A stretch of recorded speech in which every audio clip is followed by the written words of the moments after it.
Okay, so once again, so welcome to Madu once again, and I'm Pak Andi. So today we will have a very special moment with Bapak Paul.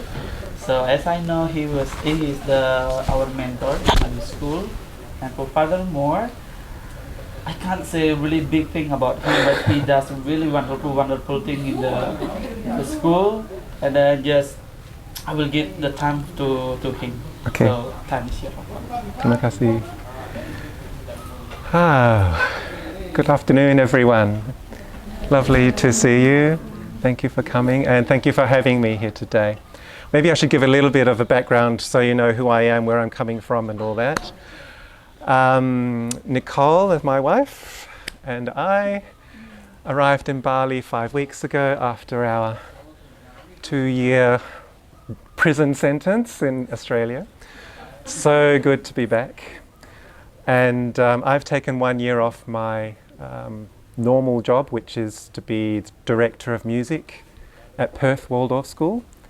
Perth Waldorf School is probably the largest Waldorf school in Australia. We have about 600 students, and I've been running the program there for 12 years. I've served on college there. Nicole and I also set up our own Waldorf school 25 years ago in the hills of Perth, Western Australia.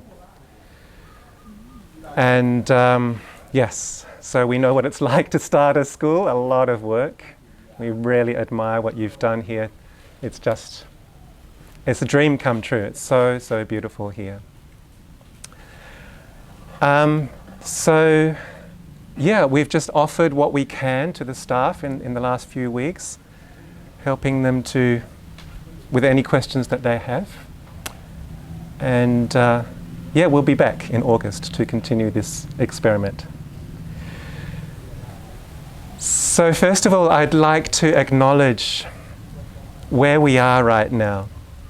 I'm used to doing this in Australia, to acknowledge the spirits of the land, the gods, the goddesses that make this place so special.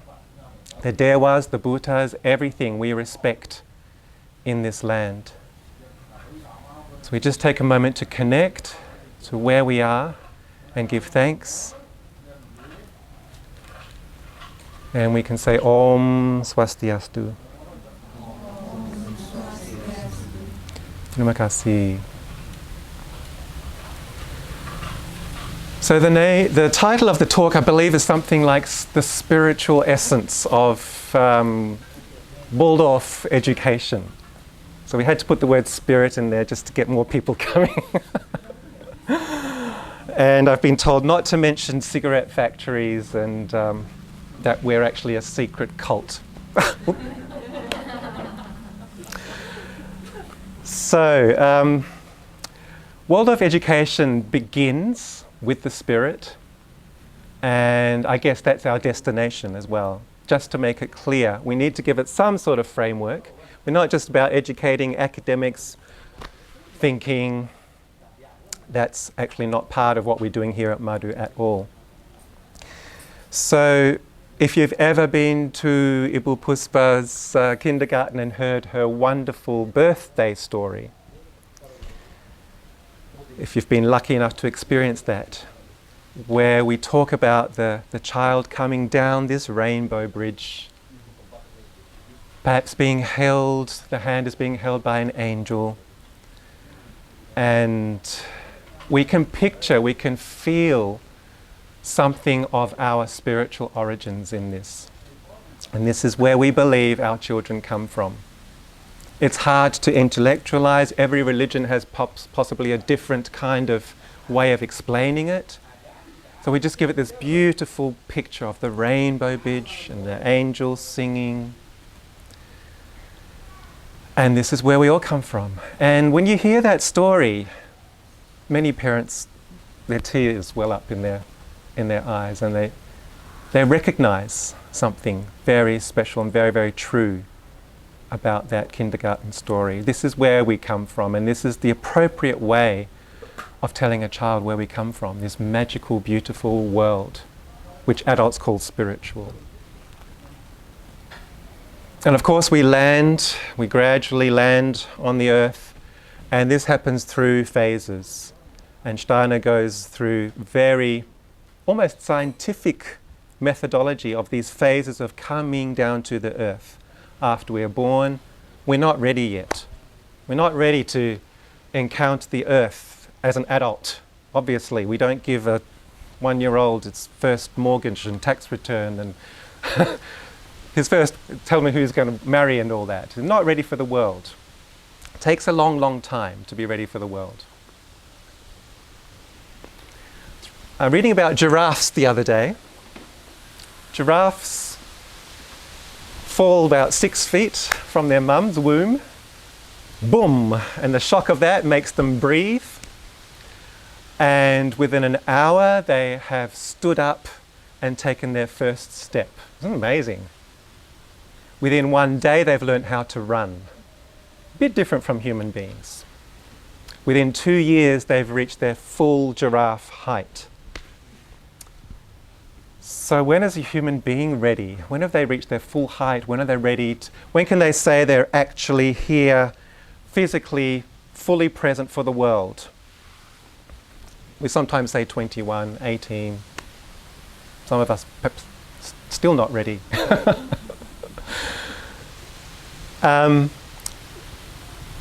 So yes, it's a gradual phase of what we call incarnating, coming down to the physical world. So I know there's probably a lot of different philosophies, religions here, because we're from Ubud, right? Everyone's got their own spiritual path. So I ask you to be tolerant and open, and to this particular way of our spiritual picture of the child.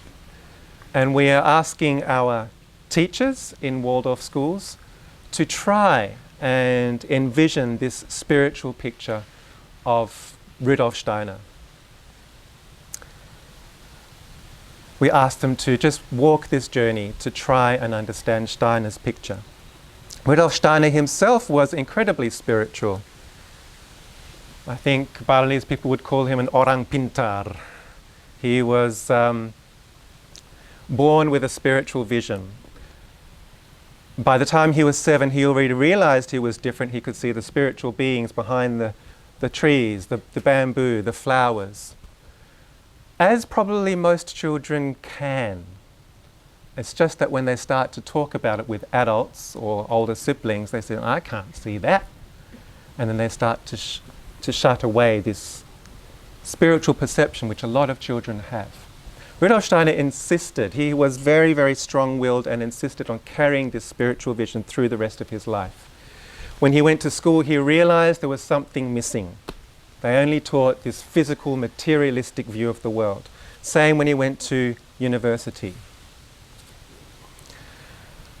And in his 20s, he vowed, basically, to try all he could to convey his spiritual vision to the world. And the only way he could be taken seriously was through an academic language.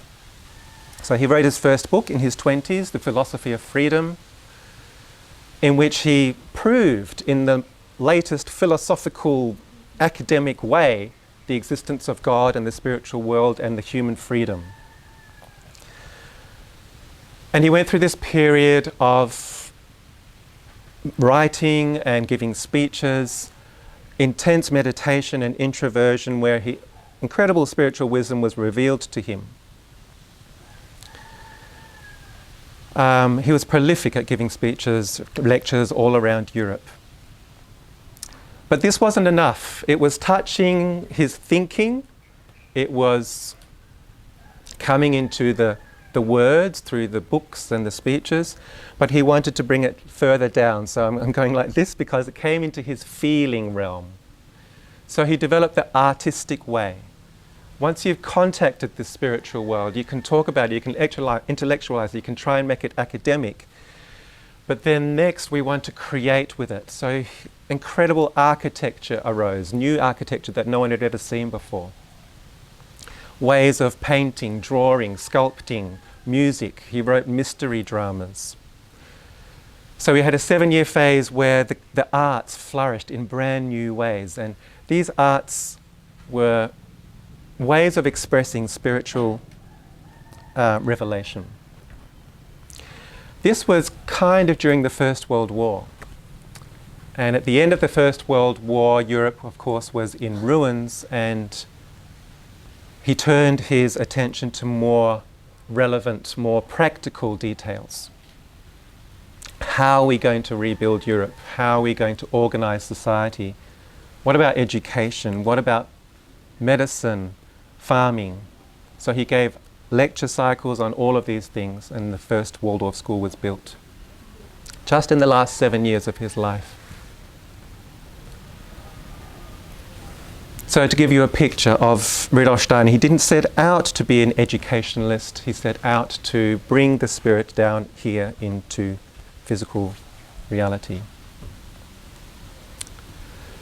So let's jump into some anthroposophy. Can you say that word first of all? Anthroposophy.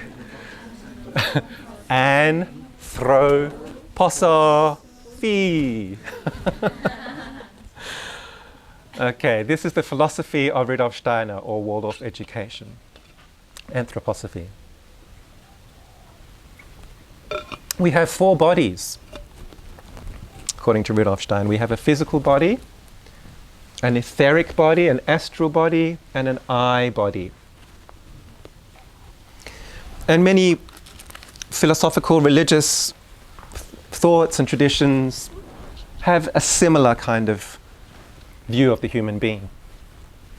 The physical body is obviously born on day 1. A little baby comes out and we have a physical body. The etheric body, or what we call the life body. Of course, the baby is alive, it has a life body. But we kind of say that the life body is all around it. And we'll talk about this in more detail. And it gradually becomes more and more integrated, more autonomous in the child throughout the first 7 years. When the child has fully integrated its own life body, we say that it is ready for school, around 7 years of age. And the astral, what we call the picture body, the desire body, is taught in the grade years through our wonderful teachers who give astral impressions, I'll explain all this later, to the grade school child until they reach roughly puberty, and it varies within different schools, and puberty can happen before 14, of course. Puberty represents the birth of the astral body, and then at some time, 19, 20, 21, young teenage or older teenagers, young adults start to ask questions about, well, who am I really? Where do I come from? What is the purpose of life? It'd be great if they did ask these questions. But these questions are a sign that they are asking who they really are. They're not just an astral being, or not just the life body, and not just the physical body. So that's the birth of the I. And this one's the most subtle one, and sometimes it never seems to happen. So many people are just stuck in their desire body. So many people are so obsessed with their physical body, that's all they think they are, what they see in the mirror and what they see in their Instagram selfie. So this I, who you really are, is hopefully something a bit beyond all of that. Okay. So let's talk about the birth of the physical first of all, and then we'll talk about how these other bodies form.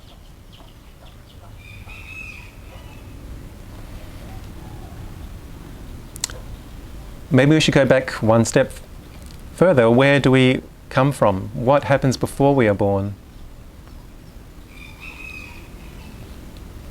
Okay, science doesn't go there. Well, they can take a picture of the fetus in the womb.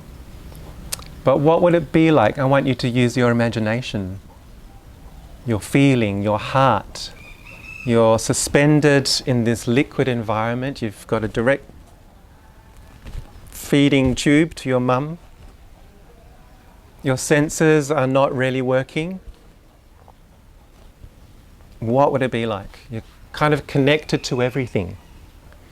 Your physical body is probably not so relevant yet. Perhaps the physical body, we can say, is just everywhere. I'm part of the whole cosmic body. So we try and imagine, we use the science of our own imagination and feeling and heart wisdom, what it's like before we're born. And then suddenly, whoa, here we are in a physical body, and my God, it's such a shock. Suddenly, light, our senses are overwhelmed, we feel cold, the tube has been cut. For the first time we're feeling hunger. Oh my gosh, how am I going to survive? My tummy is empty, and with incredible will, the child needs to move its head, it needs to move its mouth and latch on to food. Incredible will to survive in those first few moments. And this will continues for the next 7 years, particularly in the first few weeks and months. Nature doesn't give children everything. Nature gives children the will forces. The children have to find those will forces from within, not consciously. They have to find it from within themselves. What is this thing here? Oh my gosh, it's my hand. I realize I can move this hand. It must belong to me. What can it do? Oh my gosh, I can make it go like this. I can pick something up. I can put it in my mouth. I can discover more about the world. So much will involved in working out this body.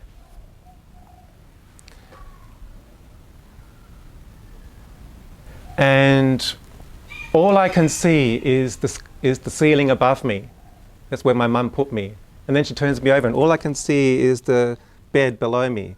And with great will, eventually I can work out how to get from here to here and back again. So much will involved. And then one day you realize that you're not stuck in one space. You can actually manipulate space through crawling. Can you imagine how much will we needed to do that? Standing up, saying your first words. And the will gets more fine-tuned, once we can walk, we want to climb that tree, we want to play, we want to discover our limbs. And then it becomes even more fine-tuned into our imagination. We can turn this wooden block into a car, into a rocket. Will in thinking. You can turn it into a mobile phone. It's just a wooden block, so incredible will. And we don't give a child a formed toy already. We allow it to cultivate its own will in imagination and thinking. Just in the same way we don't pull it up and say, come on, move your legs, I want you to walk faster. We allow the child to develop its own will so it can be proud of itself that it can walk. Great. So the other thing we can say about these will years is that this etheric, this life force, as I said, it's all around the child. It hasn't fully come into the child yet. It's really, really important that the child grows up in a world that is full of etheric life forces. And if your children are growing up in Bali, it's easy. But imagine if your child grew up in a concrete box in a sterile city. Where is the life? Where is the life forces? In Bali, it's just everywhere. It's teeming with life. Children grow up a lot healthier with a much better head start if they can be filled with all the life forces around them. And everything they touch, whether it's the leaf or they're going fishing here, or everything they see is so full of life. It's amazing. We don't need to give them Lego. We don't need to give them a screen, a lie, what do you call it? Another version of reality, because reality is full of life all around them. They're also absorbing life forces from the adults that are around them. So we need to give them good examples of the adults around them. Are you a good example as a parent, or whoever is spending most time with the child? The kindy teachers, are they great examples, full of creative, life-filled imaginations and energy? The etheric body is also the place where we keep our thinking. And there's two kinds of thinking, we can say. There's this incredibly imaginative, creative thinking where we're open to all kinds of possibilities. And there's the other kind of thinking where the world is already fixed and formed and information and data. We can teach our children that kind of thinking. You go down the road to another school and they will tell you this is how the world is. There'll be a test on it tomorrow, learn it. No possibility, it's frozen knowledge.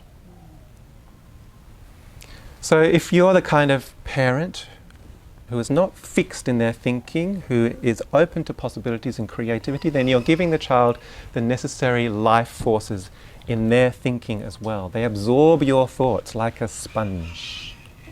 Probably realized that already. And there comes a time where the child has absorbed sufficient etheric life forces where they can start to form their own memories. Their thinking can start to become absorbed into their life force. They can also start to regulate their own life body. They might know when they're tired, for example, when they're feeling sick. Whereas before 7 years, you have to tell them when they're tired and you have to put them to bed.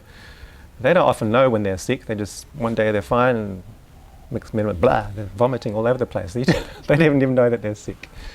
So they get more of a sense of their own life force around here. And one of the signs that we can tell that they've developed their own etheric body is that they push out their second set of teeth. The first set of teeth is given by nature, by hereditary, by the parents. And the second set of teeth, we say, is their own set of teeth from their own life body. And of course, the will has gone from will in the body to actually having the willpower to sit still in a classroom and open your ears up to the teacher. There's so many noises around here, you know. Child gets distracted by the rooster, by the workers, by class 2s playing the recorder. So many will forces are required to just filter everything out, and I'm going to put my ears on my teacher. That requires great will. So the will has become more subtle and we're ready for learning here. Physical has been born, etheric has been born, and now we need to educate the astral body, which is the picture body. What is the astral body? The astral body is... Human beings seem to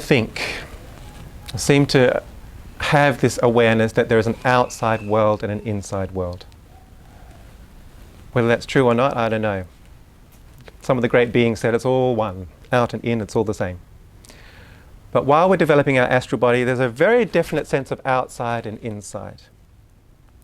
So what picture do we form of that thing that's growing up there? It's very tall and slender, and it's got branches and it's got green stuff hanging at the top. We call it a tree. Do we give the picture of a tree is a botanical species in Latin, Eucalyptus marginata. It grows in the southwest of Australia. It is endemic to this particular area and can grow for 300 years and 50 meters tall. That's the tree. That's it. That's all it is. You can look it up in an encyclopedia. Is that the kind of picture we want to form of the world? An encyclopedic picture? Or do we read them the faraway tree? Do you know the faraway tree where there's all these amazing creatures living in the tree? There's Dame Washalot who throws her washing out, and there's Moonface, and there's the naughty pixie, and there's all these amazing creatures living in the tree. It's a living, imaginative picture of a tree. And sometimes the tree has fruit, and sometimes it has flowers, and sometimes it's green, and sometimes it's brown, and all throughout the seasons. This is a living being, a living, continuous possibility of a tree. That's the kind of astral picture we give of the world to our children. It is living and breathing and full of possibility. So that's a very typical kind of picture we give of the world for class 1. World is still magical. We're still in this halfway house between being a spiritual being and being on the earth.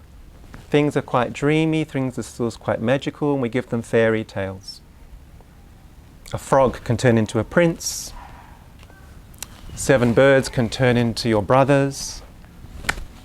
You can walk in the forest and there can be a house made of candy. This is real for a 7-year-old or a 6-year-old. You know, this is their world. So the fairy tales are teaching them what? That the world is unreal, it's just a dream? The fairy tales that we use, we gather from all the world's cultures, and they are full of symbolism.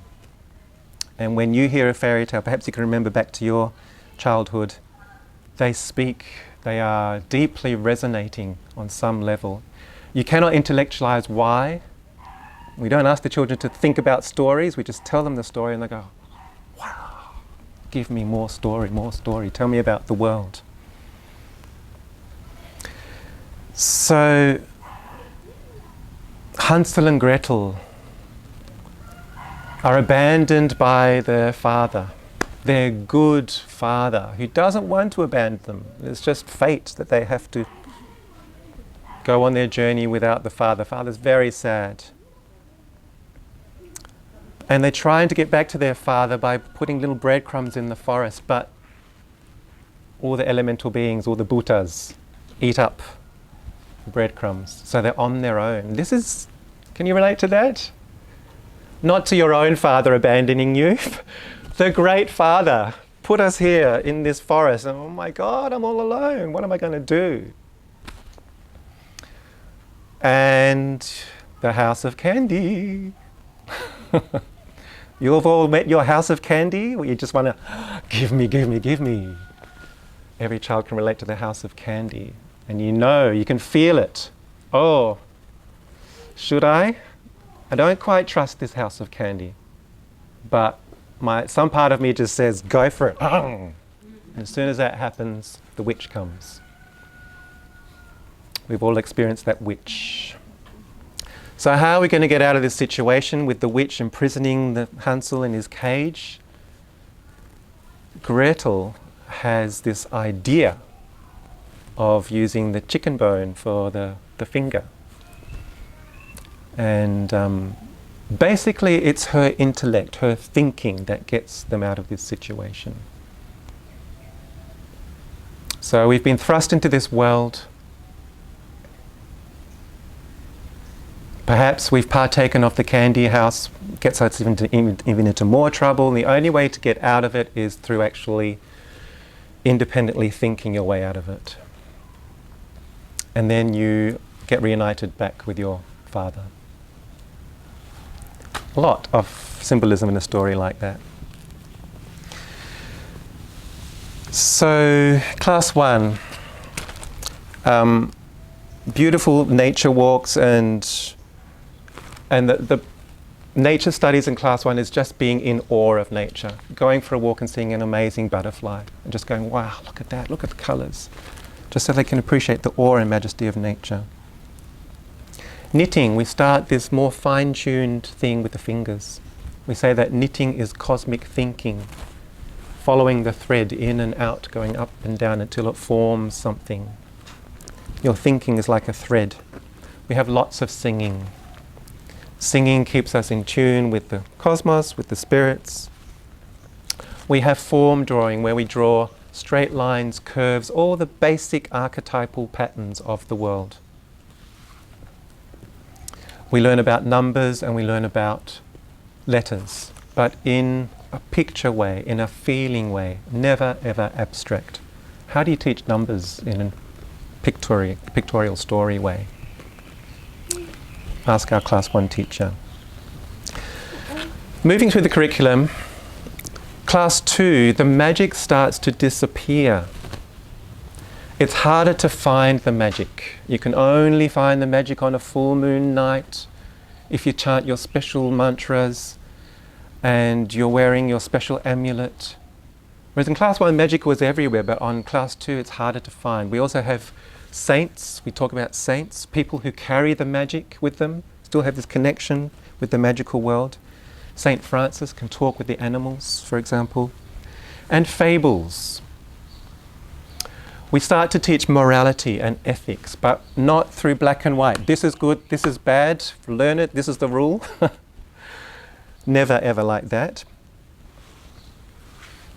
In Indonesia we have the buaya and the kancil, the mouse deer and the crocodile. The crocodile wants to eat the deer, of course. This is the reptilian brain, just wants to eat, he's strong. But the mouse deer is nimble and can think her way out of every situation. You just tell them the mouse deer and the buaya story and they get it.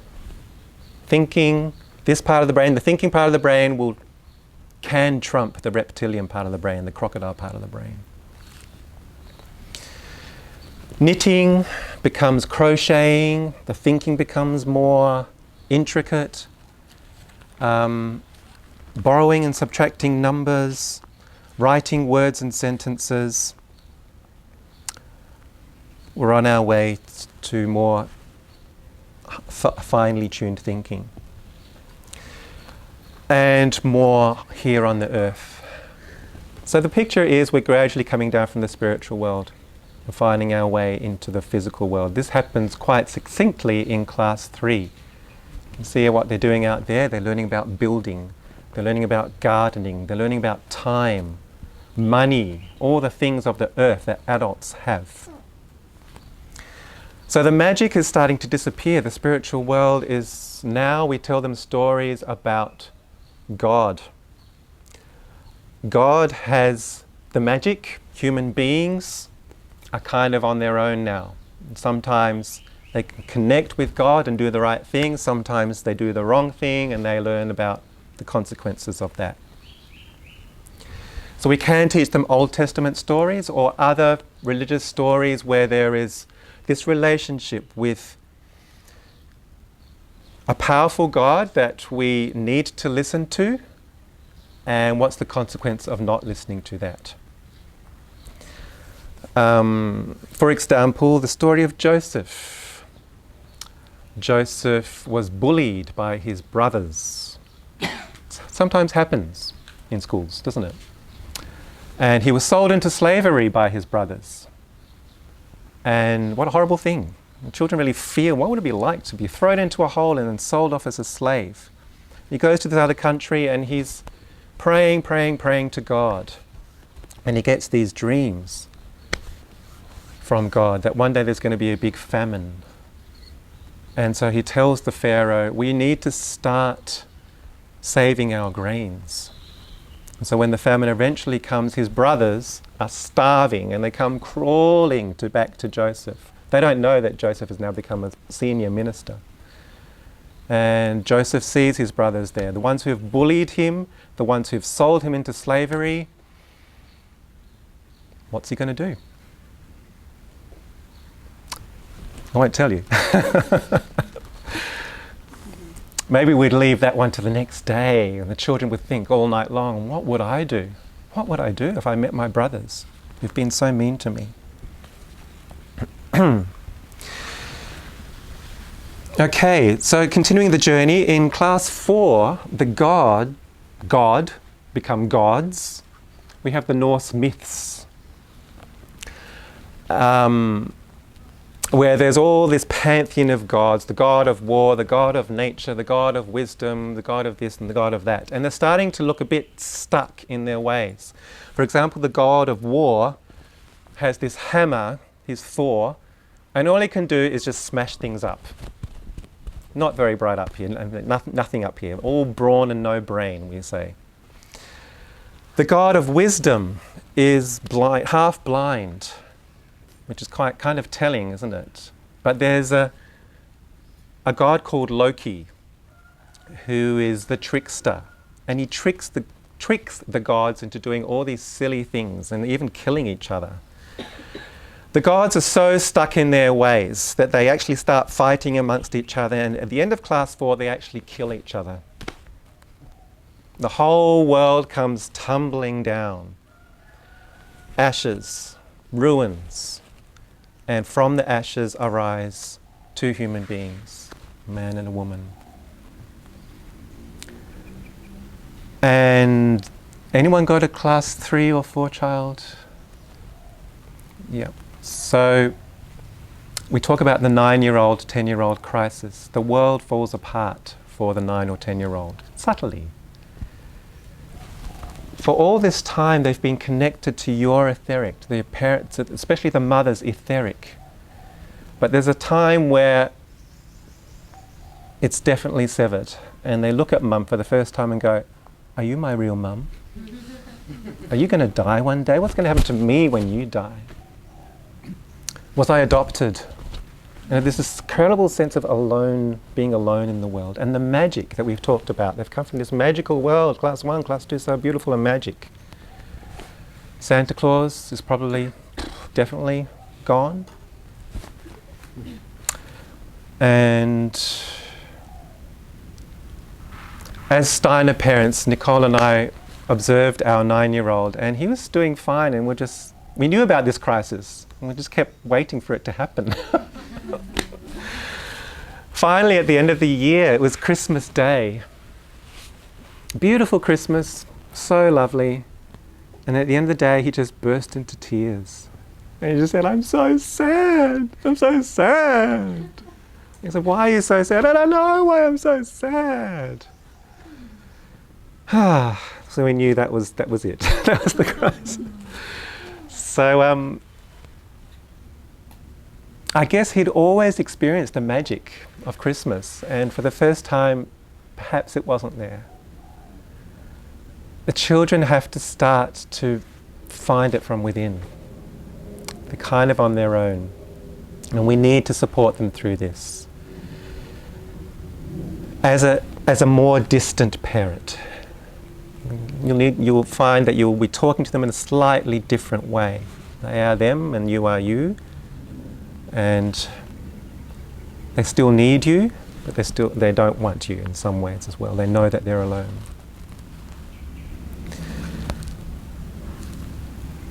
So the world falls apart, and we start to look at the world in bits and pieces. We never do that before this crisis. We never chop up the world. For example, when we sing, we never chop it up into melody, harmony and rounds, for example, because singing is so wholesome. But in class 4 we teach rounds, where someone is singing that bit, someone is singing the same song but 5 bars later or 4 bars later. We look at fractions. The world is not just a whole, it's bits and pieces. It's divided into halves and quarters and thirds and things. We look at man and animal. Am I a man or am I an animal? So it's the first kind of, who am I? What is a human being really? Are we just animals? So we look at that. We look at local geography. What is my place in this part of the world?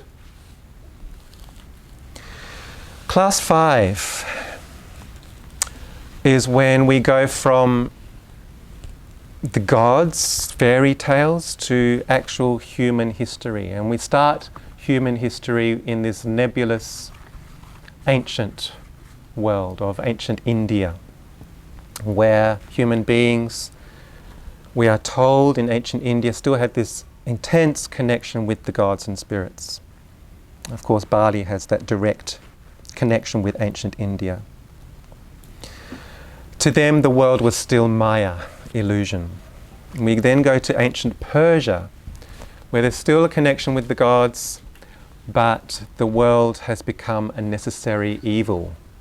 We need to start farming it and cultivating it. We then go to Egypt. A lot happens in class 5, where the Egyptians are cultivating their land but still willing to keep this connection with God, building these huge pyramids to keep this connection with God. The rites that they did in ancient Egypt to keep a priest, to become a priest in ancient Egypt, you had to go through these incredible rites in order to keep your connection with the gods. Your soul was taken out of your body for 3 days and then put back in, and when it came back in, you were reborn with this spiritual awareness. Then we go to ancient Greece in class 5, which is, well, again we see that the gods seem to have these human personalities. It's a beautiful year actually. The 11-year-old is beautifully formed. We do the athletics, we do Greek Olympics. They sing beautifully. Class 6, they start to harden and start to get towards the teenagers. So class 5, we treasure that we call the golden age of childhood. Geometry, the beautiful forms of mathematics and the world, circles and spirals. Wood carving, getting more physical and forming the world. Botany, doing botanical drawings, looking with a much more sensitive eye at what the world looks like. Research projects, so we're honing our thinking into one particular area. Okay, I'm only going to go one step further, and that is class 6. We could go to 7 and 8, or even high school, but we'll stop at class 6. And this is the year of Rome. We come from ancient Greece and we go to ancient Rome. Do you know the difference between these two? One is still kind of connected with the gods, but the Romans are not really interested in gods anymore. They keep this kind of symbolic connection with the gods only. They adopt the Greek gods in name only. What they're really interested in is civilization. Roma. Building stuff. Making a government. And conquering as much of Europe as possible. Julius Caesar. Money. They do business maths in class 6. They learn about the physical world through their senses. We do science for the first time. But only science that you can observe. It's not abstract conceptual science, like atoms and molecules that you can never see. It's things like magnetism that you can actually see. It's heat. What happens when you heat something up? It is acoustics. What happens when you get a violin string and you put your finger there, halfway through or a third of the way? What happens to the pitch? Astronomy with the naked eye, looking at the science of the heavens. Yes, Roma. When we hear Roma, Julius Caesar conquering the earth, we kind of feel it's a little bit imbalanced. Right, especially for children. It's very heavy. You look at the Roman statues, they're just like, here I am with my sword and my shield, ready to kill you. So what is the balance of Roma? Can you spell Roma backwards? R-O-M-A becomes amor, love. So perhaps we can find a balancing story. There's a beautiful story which I've heard in class 6 of the good shepherd who loves his flock of sheep. And he has such an intrinsic wisdom, and he still has this nature connection. Something like the innocence of childhood. And he meets the centurion, the Roman centurion, who is so fixed in his ways and sees the world in black and white. And the shepherd becomes the teacher of the Roman centurion. Something like that. Amor. We need, because, talking about class 6, we probably need to start talking about love to 12-year-olds, 13-year-olds, in a nice way, in a good way, in the proper, beautiful way, before they experience love in a different way. Okay, so that's kind of a picture. We've come from fairy tales to Julius Caesar in 6 years. It's quite a journey, isn't it? And basically what we've done is followed human evolution. Our Steiner's view of human evolution is that all of us came from this spiritual world, and we have gradually become more and more incarnated, more and more physical here on the earth. I'm pretty sure, even just 2,000 years ago, we weren't really interested in kitas and mortgages and contractana and all that stuff. We were just probably a lot more spiritual and a lot more aware of the natural spiritual world around us. But here we are becoming more and more incarnated. Perhaps I should just balance it out by saying, once you feel intrinsically, painfully on this earth, you need to start thinking about how to get back to the spiritual world. And that's where the second half of education belongs, the adult education perhaps. And so I'm sure most of you are quite aware of the importance of your own spiritual development in order to find your way back to spirit. But if we give our children this healthy way of coming into their bodies where they feel safe, wholesome, cared for, nurtured, the world is actually a beautiful place. Of course there's ugliness, but we teach them through stories, through great moralities, pictures, how wonderful it is to be here. They can arrive in the world as wholesome human beings and find their way back when they are ready to their own spiritual destination, their own individual spiritual destination, I say, because we do turn them into individuals, not sausage factory.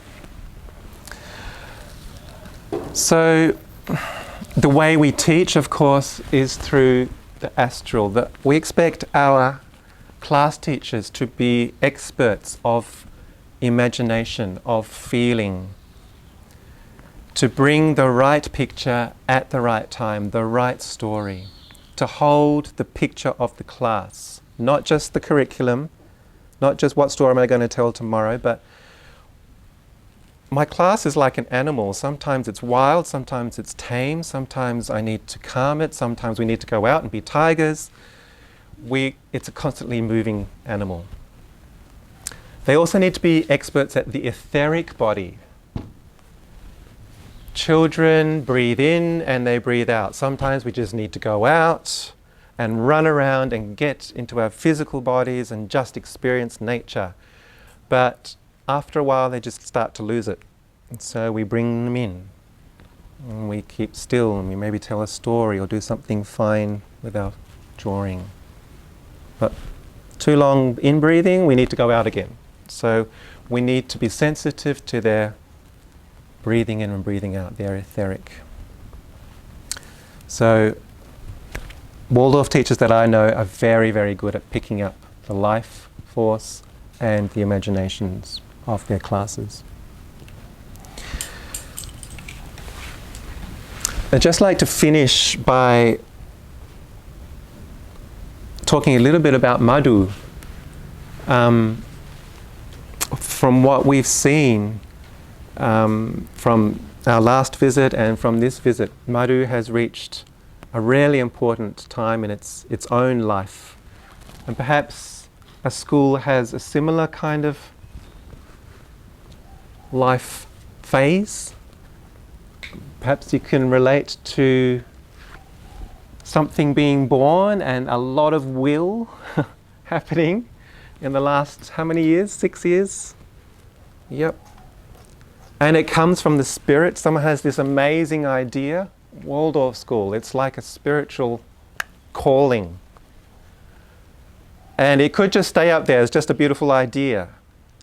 But it takes so much will to bring it down. Wow, what are we going to do? How are we going to make this? If we make a legal framework and then we have to get money and then we have to get teachers and we have to promote. And so much will has happened and still needs to happen.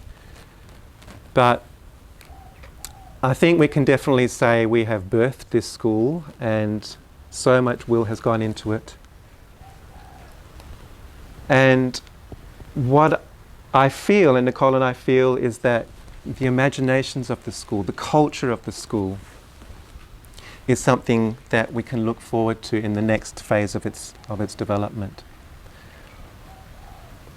What is our particular ethical, morale, our culture? Who are we? What is Madu? And to answer that question, we're all part of that, I think. And our founders have a vision, our teachers have a vision, and we're going to constantly form that vision. And of course, you as parents are invited to be part of that vision for the next 7 years.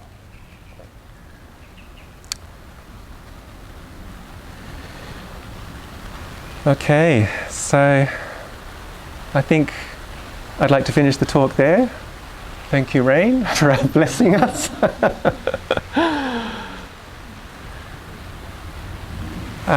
Maybe we'll just say Om Shanti Shanti Shanti. Terima kasih. Sukh semua.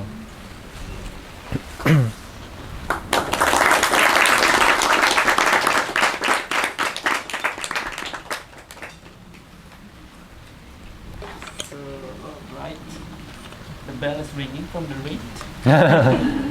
So anyway, so we still have 5 minutes before we truly end the talk. If anyone want to share maybe the experience about anthroposophy or something, or some idea or something in 5 minutes or 3 minutes, you may share. Anyone want to add something? No.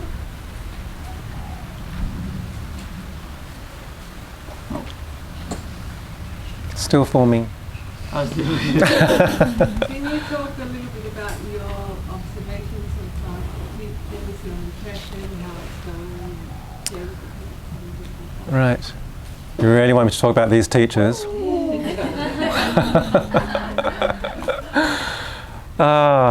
So I've been in to observe Ibu Guna, Ibu Aziza and Ibu Putu, and Nicole has been in to see Ibu Putu. We've spent Puspa, and we've been in for a whole main lesson. And of course we've had a few meetings with them as well. And what we've seen is amazing, just incredible.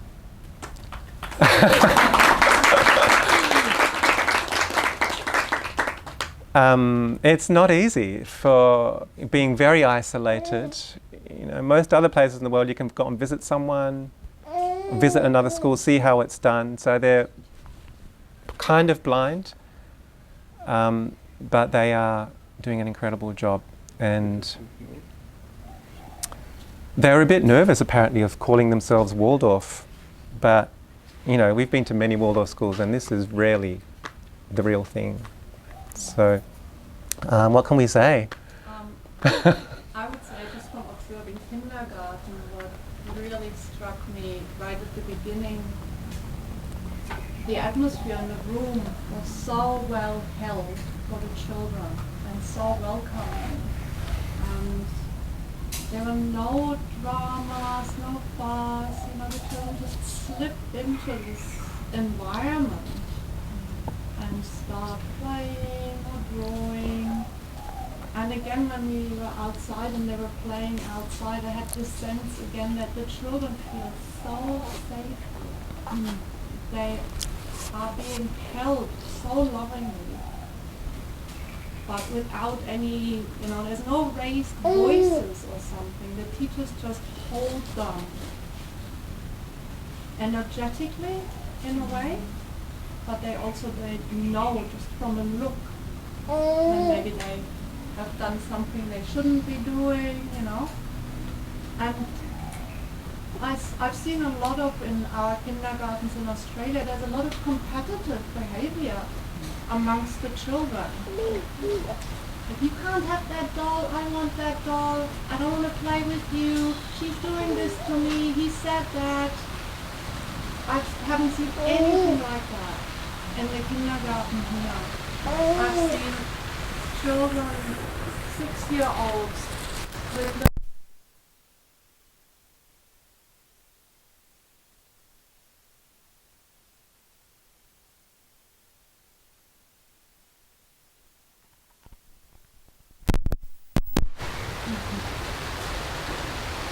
Yeah. They're working very, very hard.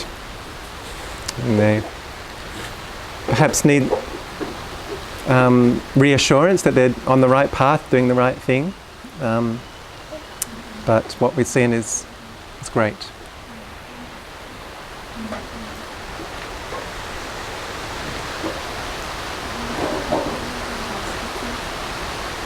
Are there any questions since we're stuck here with the rain?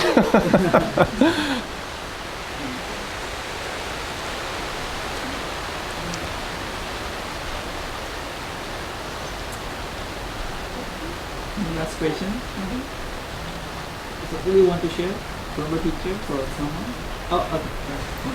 I think it's inspiring to hear just briefly about the high school, if you don't mind, how that fits in with the whole picture. Yeah. Nice to dream of the future. You're the expert. Mick is a Steiner High School teacher from America.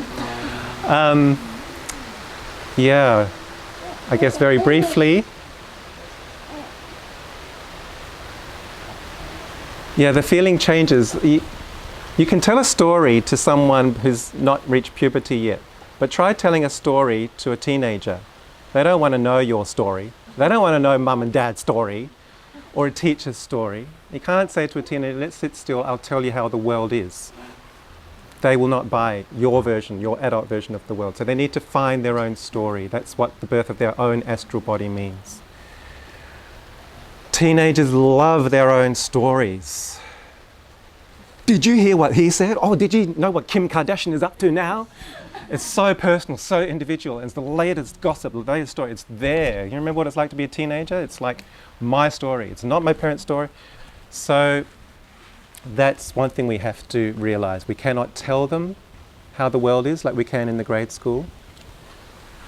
What we can do is appeal to their more analytical judgment thinking. And we show them the world, let's say in a science experiment.